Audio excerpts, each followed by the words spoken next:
Your own self-doubt is costing you millions. Yes, millions. Okay, let me tell you why. I've worked with millionaires. I've worked with people who are on 100K months, 100K years, all of that good stuff, 7K months, whatever the thing, right? Every single one of them has something in common. Let me share it. They deeply, deeply desire, rich people deeply desire, wealthy people deeply desire spirituality.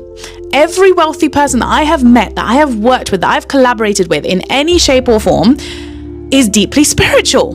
Now, this might come to a shock to you because in the spiritual community, a lot of the spiritual beings, the healers and stuff like that, they're thinking that rich people aren't spiritual, rich people are just evil, or rich people, wealthy people don't require spirituality, when in fact, they are seeking out abundance from the spiritual community. They just don't know how to word it sometimes. So you want to be figuring out, and I've got some of these tips for you, what those wealthy people are looking for, okay? Most of the spiritual entrepreneurs that work with me who have been millionaires, they have issues in their body, okay? So for me, it's like burnout is a big number one. They come to me when they sense like, oh my God, it's all falling apart because they've built their businesses or they've built their wealth on a very masculine structure, because that's what we're breaking away from as we enter 2026, 27, it's getting stronger.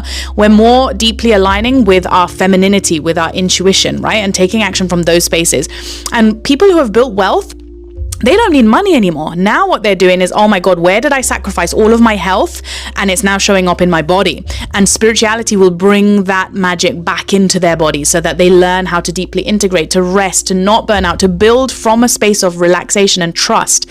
That is the work that we do together, right? With my high ticket clients. So if you're wondering, if you're a spiritual being and you want to create from your intuition and your gift, and you're putting self-doubt in the back of your mind of, oh, rich people won't buy this, rich people have everything figured out. No, they don't.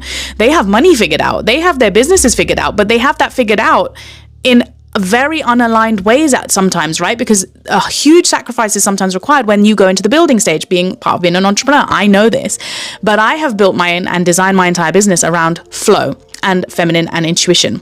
And so when I come in, I can guide people as a spiritual being into connecting back to their truth, their divinity within them, their soul blueprint, who they came here to be on that authentic level. So apply this to whatever healing work, whatever healing modality you do. If it's Reiki, I know this millionaire that I worked with, she had 2 miscarriages because she was so heavily burnt out in her business. And she went to this amazing like Reiki place and did all of the stuff to cleanse out that energy. So she would pay like over 10K for that.